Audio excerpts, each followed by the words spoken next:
Welcome to Cooking the Books. I'm Frances Cook.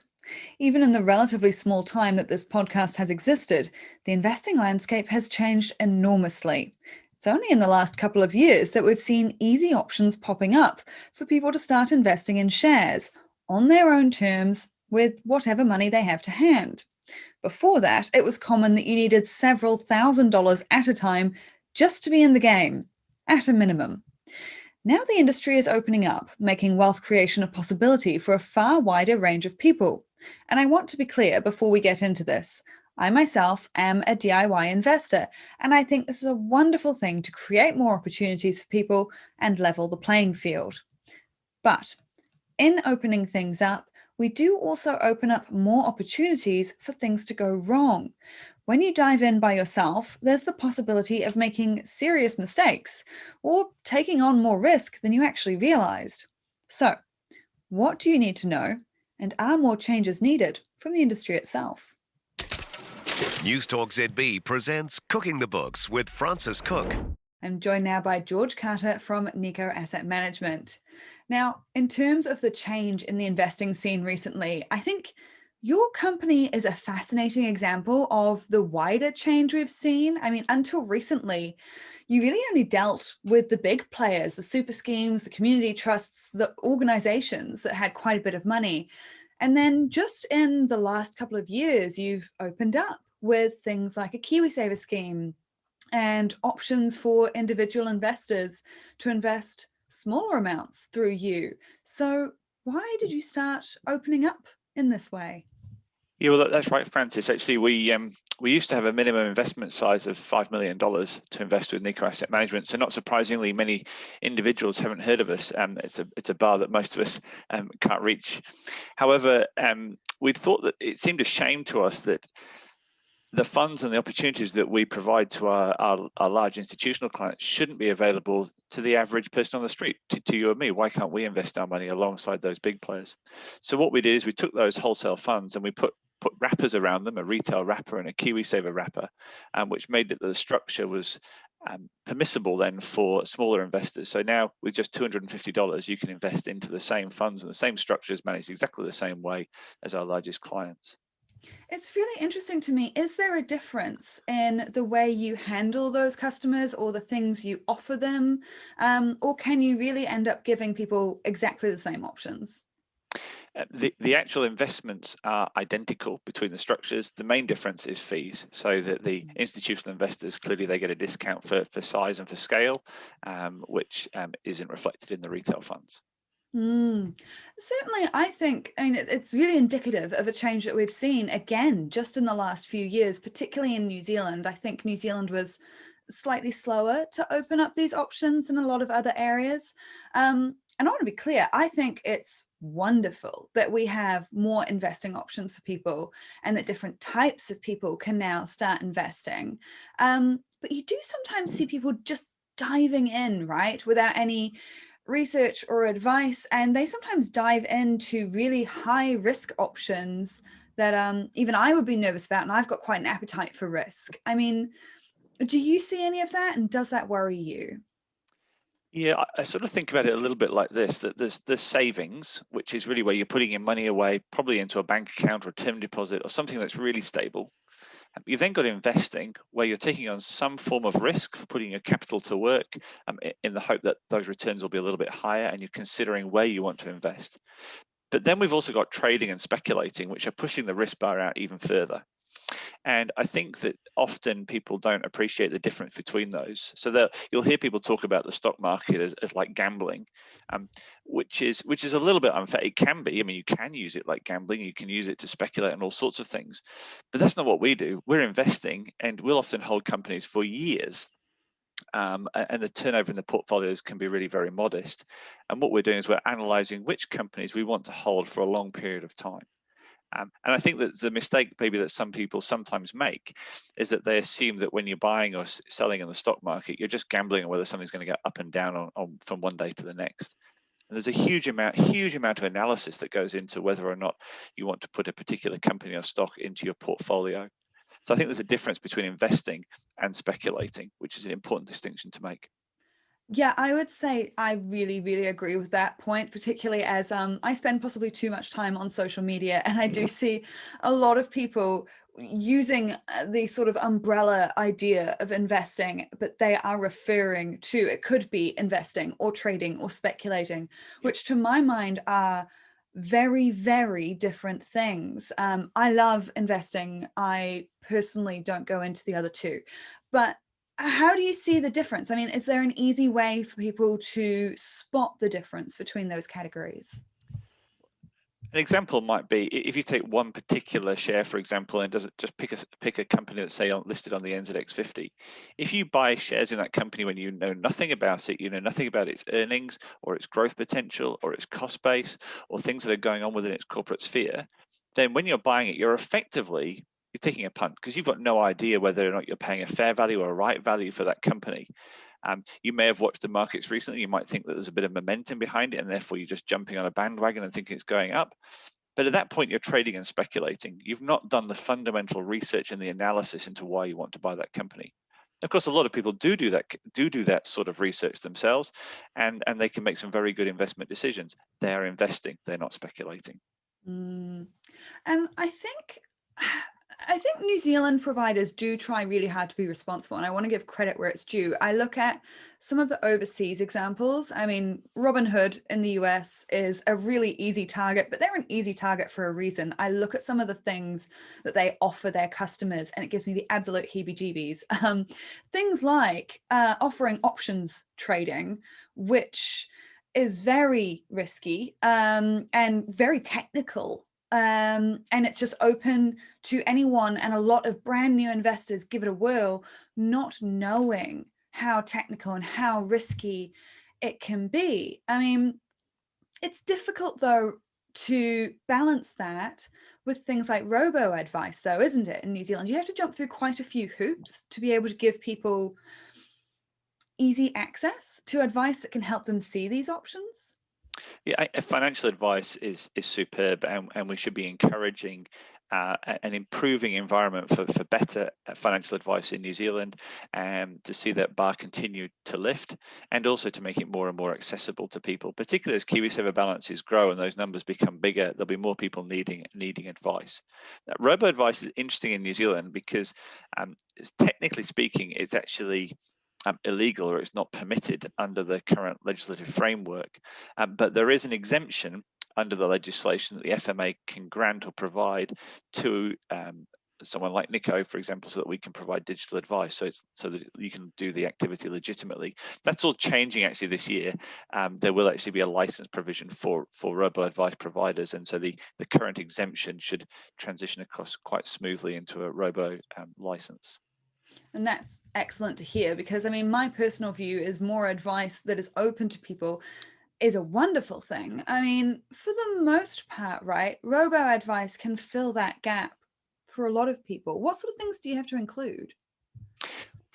We keep it relatively simple at the moment. I think robo advice in New Zealand will evolve and develop, but we're very much in version 1.0. I'd consider it at the moment, but I think that's sufficient for what many people need. An example that I like to give is I recently bought a laptop. I'm not particularly technologically savvy, and I was somewhat bewildered by the array of machines and gadgets that were available, and they referred to hard drives and data RAMs and gigahertz and cards of graphics and stuff. And I didn't know how to compare all these different machines. But after a while of wandering around, I sort of narrowed it down to a couple that I thought were probably right for me.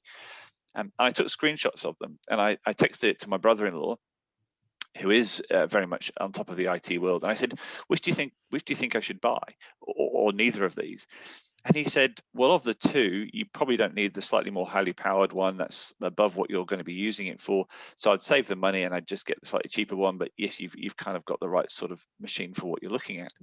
And that was great, because I then went and purchased my laptop. In fact, it's the one I'm using now here.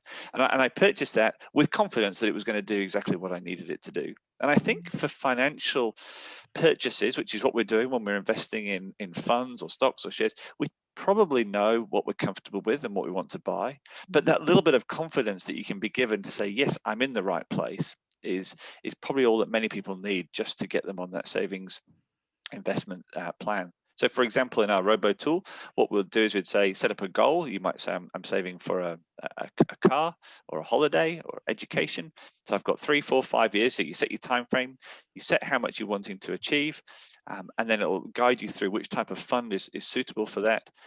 And then once that you've got a picture that looks about right, so I'm starting here, I'm trying to achieve there, I've got this sort of time frame and I can accept this volatility, then you can say, yep, let's make that happen, let's invest, off we go. And you're probably going to end up in your own thinking in a pretty good place to start with. The tool just gives you the confidence to do it. Yeah, and I think as well, a lot of people, just going through those steps, it can give you a bit of clarity, right? As well, it's Correct. actually forcing you to be clear with yourself about what your goals are. And I talk to a lot of people who say something like, term deposits, they're giving me nothing right now. Should I jump into shares? And obviously, I never give people advice as such, but I'll say things like, what sort of timeline? That's what you need to think about, because things like time, there are general rules of thumb that you can apply to 99% of decisions, right? Before it maybe gets complicated for the other 1%. Yes, that's exactly right. And for people whose needs are more complex and slightly more difficult, then you'd certainly be needing to speak to an authorized financial advisor who can take into account a wider set of factors and ensure that the advice is specifically tailored to those broader factor sets. But for most of us, for what we're doing, it's relatively straightforward what we're trying to achieve, and some basic advice will get you most of the way there. For the changes to robo advice that are coming, I mean, will that change what you're able to offer at all? I mean, is there anything further you would like to be able to offer there for people? Oh, there's so many things that we'd like to be able to develop in the tool over time. Actually, the biggest hindrance that we have really is that because we're in the industry, we probably try to overcomplicate things, and it's idea of bringing it back to what's going to help most people the most, rather than trying to necessarily build in a whole lot of bells and whistles that just make the tool too complicated for most people. And that's a balance you're always trying to trade off, complexity and accessibility. But an area that I think would be interesting to develop in the future is decumulation. We spend a lot of time thinking about how we're going to grow our wealth, but the only reason we're growing our wealth is because at some point we plan on spending it. Right? Money's no good just sitting in a bank account. We grow our wealth because we want to spend it or because we need to spend it in the future. Typically, retirement is a good example. And so, planning how that decumulates over time. That's a nerve-wracking decision. It's difficult. Like, people don't know, when am I going to retire? How much do I need when I retire? How long am I going to live? Am I going to have dependents? There's so many unknowns in that set. I think some guidance and help through those steps will be very, very helpful. That's actually, it's so interesting that you mentioned that, because I've got a project underway at the moment that includes looking at wealth building and wealth decumulation. And I found the wealth building side quite easy. I mean, I think the wealth building is hard in the doing. It's not necessarily hard in the how you do it. Everyone seems to fairly much agree on the general rules of thumb. Even if there are different options that you could take, everyone's fairly well agreed on what they are. Decumulation and how you spend it so that you hopefully don't run out of money now that you've spent all this time building it up. That seems like a more disagreed upon area. What do you make of that? Do you think it's a bit more contentious? It's just harder because there's so many more unknowns. In my previous role, I was a consulting actuary dealing with defined benefit pension schemes, and we spent our entire time considering how do you plan for these unknown events and how do you financially prepare for them. And it's a very complex area, and there are so many variables and unknowns that it's much easier when you're dealing with a pension scheme with 5,000-10,000 members in it. You can smooth out and average a lot of those things, so you know that on average somebody's going to die, say, for example, on average at age 89. Well, that's fine when you're dealing with averages, but we're all individuals. Some of us are going to die young. Some people will live on into their hundreds. So it's all very well planning to say have an average death at age 89, but if you're going to live till 105, that's 16 years that you've not saved for. And that's the fear that a lot of people have, is that I'm just going to run out. Yeah. To go back to the wealth building side, because I think certainly at least that's the one that a lot of people are worried about. And I also feel like for many years, and again, particularly in New Zealand, the share market really suffered from seeming mysterious and complicated. And I personally would strongly disagree with that. I actually think there's pretty standard steps for the vast majority of people, but there's also a balancing act, right? And getting involved in the way that's right for each person. So whether it's robo advice or whether it's a person that you're speaking to who's maybe getting into investing and wants to DIY it, but is just getting going, what are some of the first steps that people need to think about there? I think a good place to start is diversification. Um, a lot of people will remember or certainly know about the 1987 stock market crash, and that's burnt a lot of New Zealanders' appetite for the stock market. And particularly if people are investing in one or two stocks, where it is possible to lose everything in a single company. Companies do go bankrupt, and therefore you can lose everything. Whereas if you take investing in the property market, the New Zealand favourite, whether it's a second home or an investment property, people say, well, at least that can't go to zero. I can't lose everything on my property. That's not actually quite true, because most people will leverage into a property and you can easily get into negative equity in property, which is the same thing as losing everything, as it were. But on the stock market, if you invest in a diversified group of companies and you like say take our core fund as an example, our New Zealand core fund has got about 30 stocks in it. They're not all going to go to zero, and so what you'll expect over time is that there'll be some ups, there'll be some downs, there'll be some volatility, but over a period of 10, 20, 30 years, generally speaking, the stock market goes up. It'll go up typically higher than cash rates and bond rates. So therefore, most people's experience, if they stay in the markets through a full business cycle, is that they'll earn more through equities that they will earn in bonds and cash. But they accept that there'll be some volatility on the way. Yeah, I always try to get people to remember what the share market actually is, right? You are investing in businesses, and an individual business can go bust. There have been some that have gone bust even in recent years. Arrow Construction was one that I did not see coming, didn't see it coming at all, and it just gone. Yep. But the entire economy, it might go up and down. Certainly, this is what we have recessions for. But over time, it's fine. And if the entire economy goes entirely bust, you're not going to be thinking about your share portfolio. You're going to be getting out the bow and arrow and going to hunt some food, right? That's right, and entire economies do fail. We look at the Egyptian Empire. Back at the times of the pyramids, we look at the Greek Empire, the Roman Empire, and things come and go. But in most of our lifetimes, we're looking at reasonably stable economies that will have, as you say, booms and recessions, and we operate within that environment. And so, therefore, for most people, particularly if you're younger and you're wanting to save into KiwiSaver for 30, 40 years, you would expect that a large portion of that would be invested within the broader economy. And by that, we're talking about the stock market.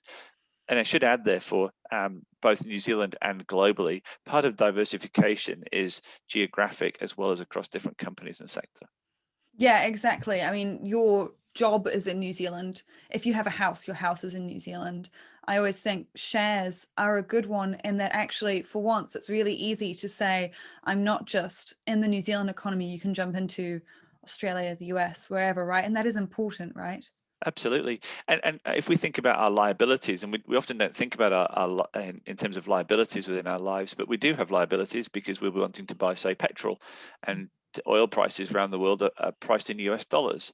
So if we're investing globally and we're in the US stock market or in the UK, Japan, or elsewhere, we're actually helping align some of our liabilities on factors that are outside of New Zealand, which do affect us. So it's good to have assets and currency exposures that are offshore, and a good diversified portfolio will include those elements for you.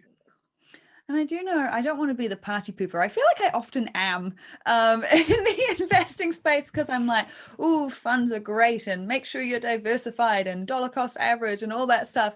And I think sometimes people feel I'm a bit of a party pooper because they want to jump in and stock pick and go for individual companies. And some people find that really fun. And I get it. You want to be interested in your investing journey. You do want to feel like you are making decisions that you're happy with, but also picking out individual companies, as you've said, can be more risky. So when in your work, how do you look at which individual companies to invest in? How do you do things like vetting them? And what can individual investors learn from that? We have a team of 5.5 people who spend all their time looking at and analyzing companies. So their capacity to do that is so far in excess of even the time that I would spend looking at that. That's not my day-to-day job, isn't looking at the stock market and speaking to companies. Whereas Stu Williams, who heads up our team and his team of people, they will talk to management, they'll talk to directors, they'll talk to companies, they'll speak with brokers. They understand the market and what's going on way in excess of anything that I can do on a day-to-day basis, and probably many individuals whose day jobs isn't analyzing these aspects too. Having said that, I think it is good for people to think about investing in the stock market directly themselves, maybe modestly, because when you actually own a share certificate and when you actually own a share directly, your engagement with it does seem to increase, and people like the idea that I own a little bit of that company or a little bit of that building, for example, if you've gone into a real estate trust, something like that. And so therefore I think there's an engagement factor that's quite good. But unless you're able to analyze those companies deeply, thoughtfully, carefully, and on a level that's equivalent with somebody who's doing it full time all day with a team of people, you'd probably have to wonder whether or not you're going to necessarily make the best or the most informed investment decisions. Where can people look to start getting some of that information and decide if they even want to trawl through it? Yeah, well, the companies are required by law to publish information publicly, and anything that's available publicly can be used within your investment framework.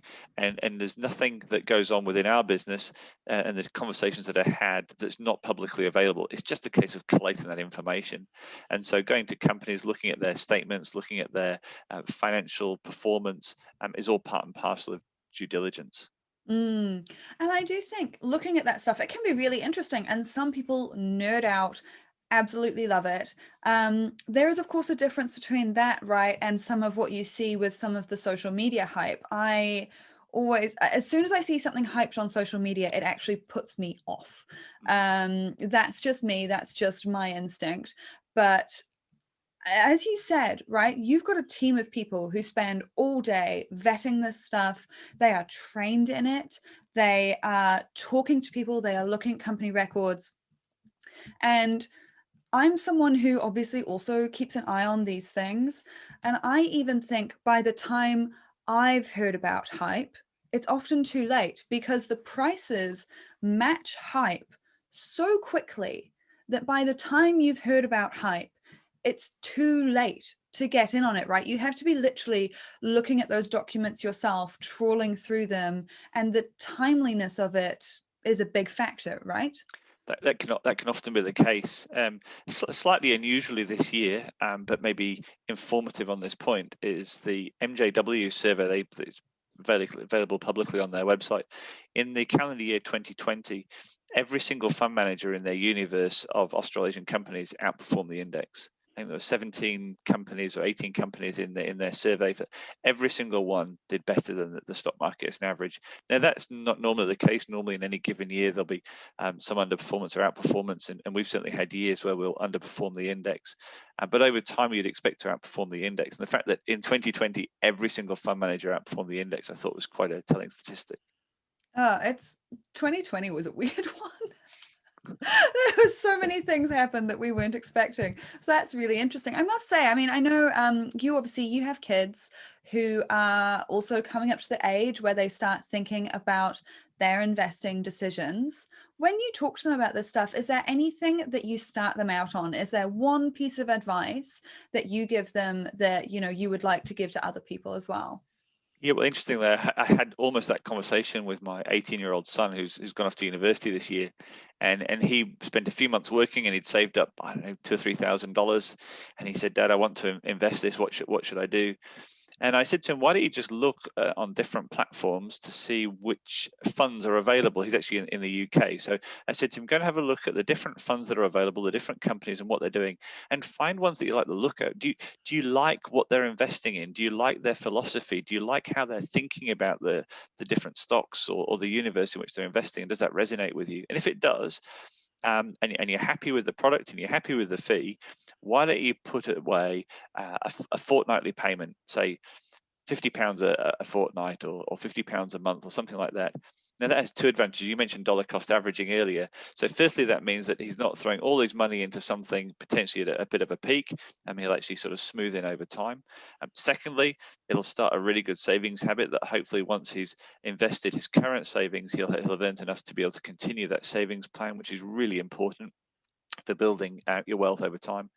And in the scheme of things in his life, the $2,000 or $3,000 that he's earned as a student is not that big a deal. So even if he makes a couple of mistakes and he goes into a fund that doesn't do too well, that's not that big a deal from a dollar perspective, but he'll have learned a whole heap around reading the fact sheets, reading the information, and finding the sorts of funds that he does want to invest in over time. So that when he has a job and he leaves university and he's starting to think about slightly bigger numbers, he's not going into it cold. He's already got some experience and started. I think that's a really good point. It's another reason why I love how things are opening up recently, because when you can start with smaller amounts of money, I think it takes off a lot of the pressure, right? Because shares, stocks, they're not something that a lot of us have a lot of experience with until we actually start getting into it. And there's a lot of learning by doing. And when you start off with these smaller amounts, you can get a feel for it, right? And decide what sort of strategy you're okay with. You actually learn how much risk you're okay with in reality, because you're going to at some point see a little dip and it might affect you differently than you thought. I feel like this being able to start out with smaller amounts, a lot of people get put off because they think you have to have a lot to invest, but I actually think it's really powerful starting with a small amount, right? Absolutely. And that's why we set within our funds a minimum opening size of $250 or regular payments of $50. So you can do $50 a month, say. For relatively modest sums, you can actually start a program. And it's remarkable how quickly it grows and also what compound interest does over time. And you are absolutely right that almost the best way to test your risk appetite is to see what happens in a wobble. Everyone's got a high risk tolerance when markets are going up, and we're seeing things jump by 2 or 3% a month, and everyone feels great. But cast your mind back to March 2020 when markets were down 20+%. How did you feel in that moment when your $50,000 balance suddenly became $40,000, for example? And hopefully what most people will have done in that moment is they'll have realized that they were in the right place, and they'll have maintained their exposure. And of course, we've seen things bounce back. Probably weren't expecting things to bounce back as quickly as they did. But nevertheless, the general advice, if you're in the right place, hold the course. Yeah, I've got to say that March, yeah, wobble is one way to put it. It was awful, even though I knew it was coming and I understood what was behind it and I understood that the markets would eventually recover. It still felt stomach clenching, and I had to take my own advice and not look for a while. Even Yes. when you are totally prepared and you think you're ready for the risk, sometimes you need a little trial by fire, don't you? You certainly do, and those moments, that's why you have an investment plan and a strategy, because in any given moment your emotion could easily take over, and when your emotions take over, the chances are you're going to make poor decisions. And we've probably all done it. We can all probably put our hands on our heart and say there are times when my emotion took over and I did something a little bit rash, or I jumped into things without thinking it through.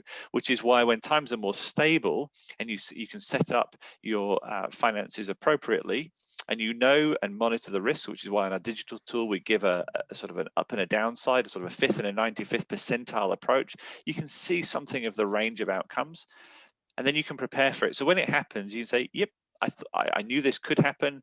It's within the range of what I was expecting, and I'm okay with that. I planned for it in calmer times, which is why now I'm not going to do something rash." Yes, exactly. Making a plan in calm times is really key. Thank you so much. That's George Carter from Nico Asset Management. Now, if you have questions about this podcast or anything else to do with money, do send them through to me. You can find me on Facebook, Francis Cook Journalist, Twitter, Francis Cook, Instagram, Francis Cook NZ. Send through those questions and I'll try to get them into a future podcast for you. Don't forget to subscribe to Cooking the Books everywhere you get your podcasts, including iHeartRadio, Spotify, and Apple Podcasts. And until next time, have a great day.